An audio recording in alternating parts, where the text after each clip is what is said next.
अस्सलाम वालेकुम वरहमतुल्लाहि वबरकातुहू। प्यारे नाज़रीन, कभी कभी जिंदगी की मुश्किलात हमें ऐसे घेर लेती हैं कि रास्ते समझ नहीं आते।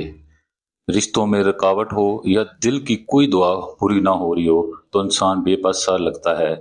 लेकिन याद रखिए, अल्लाह के कलाम में हर मुश्किल का हल मौजूद है। आज मैं आपको ऐसा अमल बताने जा रहा हूँ जो गुलाब के फूल से किया जाता है, और इंशाल्लाह इंशाल्लाह ये अमल आपकी मुश्किल को आसान कर देगा। अमल ये है: एक ताज़ा गुलाब का फूल लीजिए और इस पर दुरूद इब्राहिमी 3 बार पढ़िए। फिर सूरतुल फातिहा 1 बार और सूरत अखलास 3 बार पढ़कर फूल पर दम कर दीजिए। इसके बाद अल्लाह ताला से दिल की हाजत मांगिए।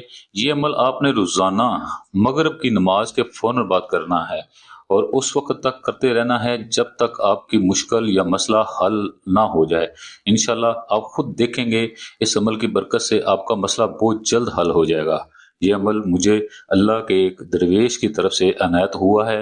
आखिर में, अगर आपको मेरा ये अमल पसंद आया हो तो मेरी आपसे आजिज़ाना गुजारिश है कि मेरे चैनल को ज़रूर सब्सक्राइब करें, वीडियो को लाइक करें। आपका एक लाइक दूसरों के लिए खैर का ज़रिया बन सकता है। और कमेंट में अपने हाथ से आमीन ज़रूर लिखें। अल्लाह ताला आपकी मुश्किल को आसान कर दे, आपको लंबी उम्र अता फरमाए। आमीन।